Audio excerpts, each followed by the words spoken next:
What if John Wick bonded with Venom? I've never thought about it. What's going on, you guys? Missed the part here.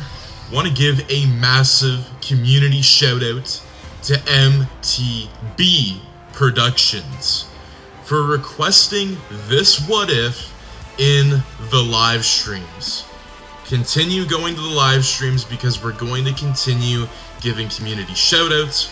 We're going to be continuing doing all these different requests. So again, thank you MTB Productions. Let's get to the video.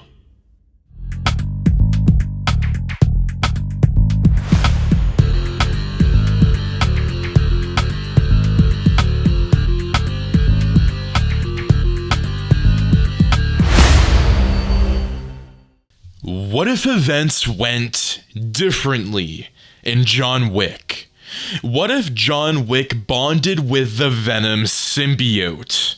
Welcome back, my fellow watchers of the multiverse, to another interesting what if scenario where we're finally pinning the Venom symbiote with John Wick. John Wick's one of my favorite characters in pop culture. I've loved John Wick since I've been introduced by him so long ago. He's such an amazing character, and to finally be able to do this what if scenario with John Wick and the Venom symbiote, this was something that was requested on the live stream, one of the first live streams that we did, and it was just very interesting to finally be able to, see that interest with this particular character and being able to write such a storyline. So I am very excited to officially do like my first ever John Wick what if scenario, because the previous one that I did was more of like a power ranking type scenario with John Wick versus the Punisher. And so to be able to kind of do another Marvel crossover with the John Wick franchise is very fun, and especially turning him into Agent Venom. But that being said, my fellow watchers of the multiverse, if you guys are new around here, do make sure to subscribe, like, share, and turn those notifications on so you and your friends are all up to date with the latest content. But that being said, my fellow watchers of the multiverse, let's get into the brand new What If episode. There were a few quiet nights in New York, but that one, the one with the rain whispering on the glass, the Mustang idling like a sleeping wolf in the garage, the pup curled warm beside him, that night was almost peace. John sat on the floor, back against the living room wall, whiskey untouched beside him, Daisy dozing on his lap, a photo of Helen half faded on the coffee table, soft edges curling at the corners. He didn't speak. He never did. The silence was the ritual, until the lights in the garage cut out. The sensor was old, usually glitchy. Still, John got up, tossed on the old hoodie, made his way out, barefoot, into the echo of concrete and machine oil. The Mustang sat like a monument, still gorgeous. He popped the hood to check the fuse wiring, already feeling the cold metal sting in his palm as he leaned in. And that's when it happened. A needle of pain ripped through his palm, not sharp, wet, like something burrowing into his skin. He jerked back, and he saw it. A black smear slithering up his wrist, ripping like tar, like thought. It pulsed green for a second, underneath his skin, like a heartbeat was walking inside of him. He collapsed. Darkness. When he woke up, the whiskey glass was full again. Daisy was asleep beside him, but it was 2 days later. The cut on his hand, gone. Not even a scar. Not even a mark. Just a voice, not spoken but inside. Hungry. He blinked, thought he was losing it, until the floorboards cracked when he stood.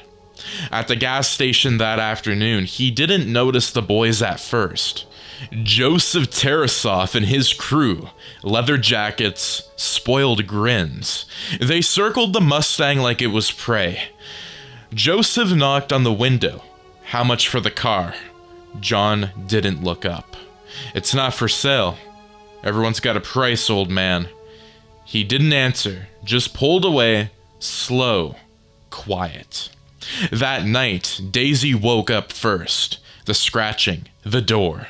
John was halfway to the safe before the glass shattered.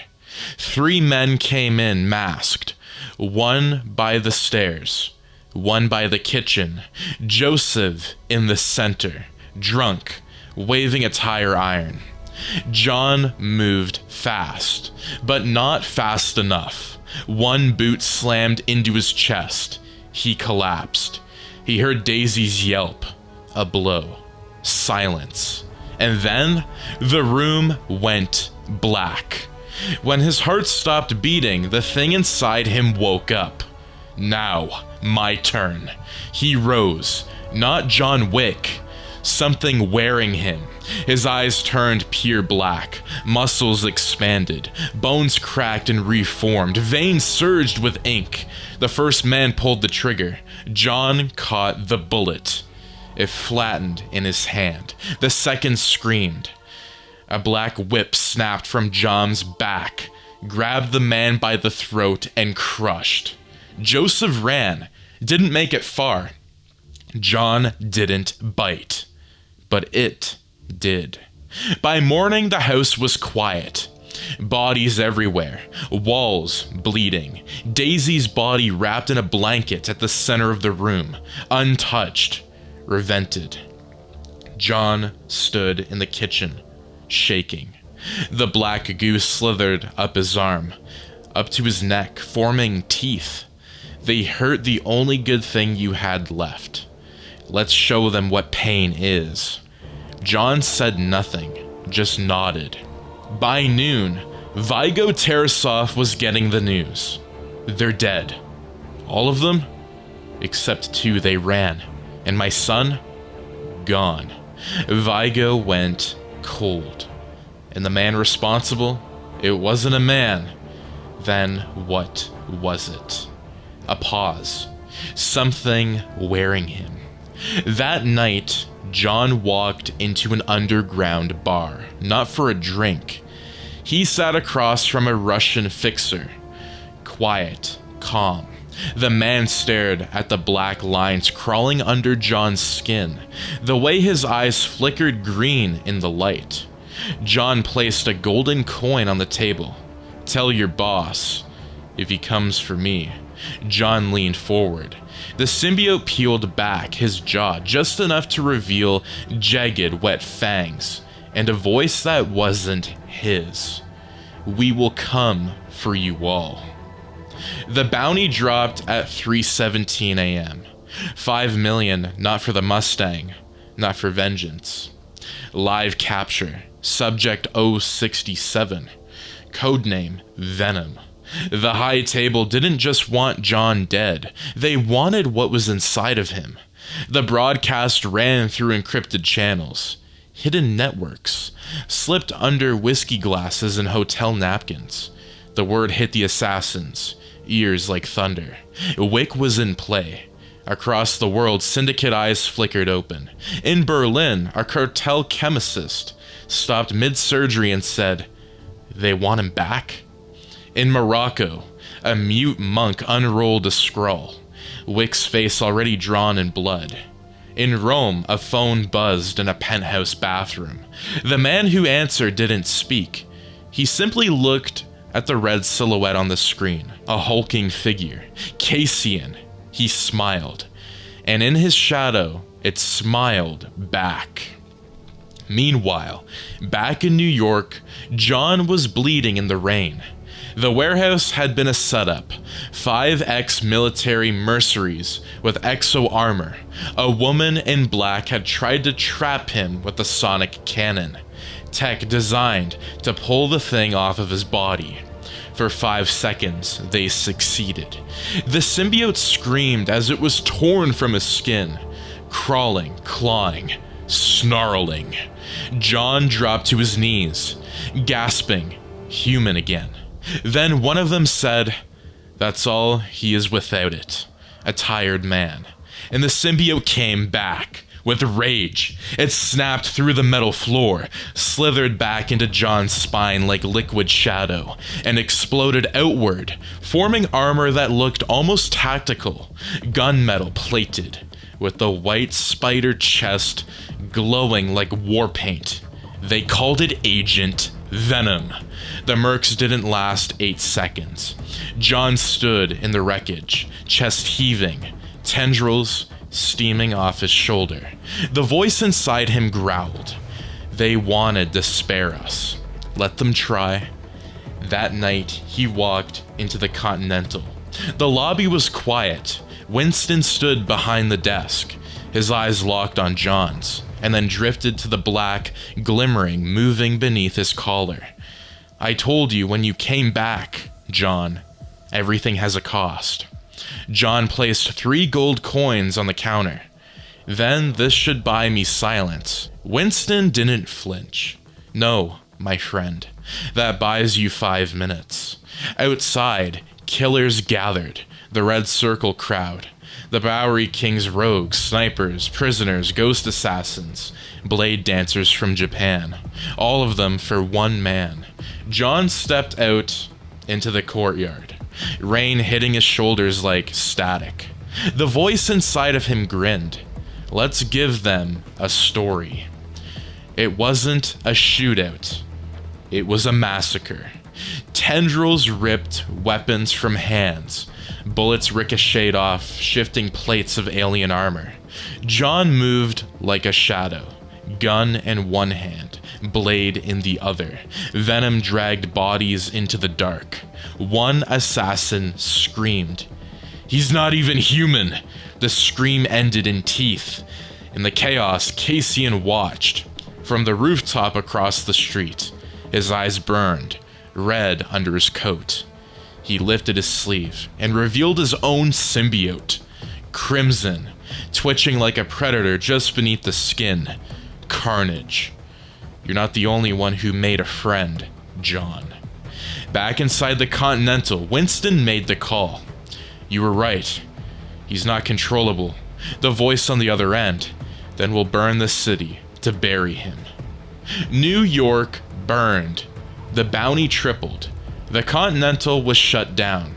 The High Table declared John Wick excommunicate in blood. They didn't just want his head anymore, they wanted what was inside. John and Venom had gone underground, literally. The old subway tunnels beneath Chinatown, damp, rusted, forgotten. John sat in silence, reloading a modified M4. The black armor coiled off his back like an animal resting. Marcus sat across from him, still alive, still loyal. I never thought I'd be helping you outrun God's accountants, Marcus said quietly. John nodded once. They started this. Marcus eyed the symbiote as it twitched. But how far are you willing to go to end it? A pause. Venom hissed from behind John's shoulder. All the way. They surfaced a Red Hook docks. The site of the final deal. Cassian was already there. His eyes were blood red. His body half covered in jagged crimson lines that never stopped moving. The Carnage symbiote was agitated, hungry. We used to be professionals, John, Cassian called across the rain. Now, you're just another asset gone wrong. John stepped forward, calm, rain bouncing off the black sheen of his armor. You put a bullet in Marcus. You made it personal. Cassian grinned. Carnage poured over his shoulder, like wildfire made of knives. Good. Then let's make it art. It was feral, unhinged, alien. Tendrils slashed through the air like swords. Cassian leapt from cranes and shipping containers, moving with animalistic speed, blades forming from his forearms. John countered with brutal close-quarters combat. Alien blades fused with classic John Wick grapples and takedowns. Venom twisting into shields and jaws. It wasn't just hand-to-hand combat. John fired incredible rounds with that Venom symbiote. Cassian split into twin bodies, carnage duplicating just for a moment, overwhelming John from all sides. Marcus tried to interfere, but Cassian drove a spike through his chest before he could pull the trigger. "You old bastard never learned to stay retired," Cassian hissed. Marcus dropped to the ground, eyes wide. John screamed, and Venom howled. John collapsed, blood pouring from his side. Carnage towered over him. "It's over, Wick. They'll carve the suit out of your bones." John smiled weakly. "No, it's just getting started." And then John let go. He let go of everything. Venom consumed him, not just warped his mind or merged. They fully merged. The tendrils fused with bone. The armor melted into his muscle. His eyes had vanished. Only two glowing white lenses remained. The Agent Venom form upgraded, tactical streamlined, a white spider symbol across his entire chest. John rose. They clashed one last time, atop a loaded crane as lightning split the sky. John disarmed Casey in midair, twisted and slammed him into the beam. Carnage tried to retreat, crawling out of Cassian's body, but John was faster. He grabbed the symbiote mid-escape and ripped it in half with Venom-enhanced strength. Cassian collapsed, barely breathing. "Tell them," John growled. "Tell the High Table." The white spider on his chest flared. "There are no monsters left to send." John stood at Marcus's grave, alone. Rain again. Always rain. He didn't wear the suit. He didn't wear the armor. The symbiote was quiet. "We could leave. Go somewhere cold, somewhere empty." John stared at the headstone. "I'm already empty." Somewhere in Morocco, a woman in a gold robe steps through a vault filled with symbiote containment pods. One glows purple, another one silver. She smiles. So much chaos just for one bond. Behind her, a voice crackles over the radio. Project Toxin, secured, emanating Omega Hunt protocol. The woman looks out the window. "Bring me the American." And that is going to be it for this what if scenario. Now, what did you guys think of John Wick having the Venom symbiote? Let me know in the comments down below. And again, I do want to give a massive shout out to our YouTube community members as well as our Patreon supporters. I would highly recommend checking out the Patreon as well as the YouTube community for exclusive behind the scenes perks, different perks. And if you guys don't want to, that's completely fine, because clicking the big red subscribe button does go a long way and it's free. So again, I can't thank you guys enough for the support, especially requesting this particular what if scenario. I'm very, very happy to be able to do this John Wick / Marvel crossover event. And it's something that I really wanted to do for a very long time, especially with having like Marcus and like Agent Venom John Wick going up against a symbiotic Cassian from like John Wick 2. It's just something that I've really had in my head for a while now, and being able to pull the trigger on some of these live events, like when you guys are wanting some of these requests, like we're actually going ahead and doing these. So again, don't miss out on a live event, do have those notifications on so you know when we're going live. We go live on Monday and we go live on Friday, so it's just very interesting. But that being said, my fellow watchers of the multiverse, I do want to say, do make sure to check out the Miss the Part Shorts channel, as we did have this idea actually pop up first on the YouTube Shorts YouTube channel. So again, do make sure to subscribe to Missed the Part Shorts so that you guys stay all up to date, because you never know when a video is being released. With that being said, thank you so very much for tuning in, and I will see you in the next episode. Take care and have a wonderful day. Peace out.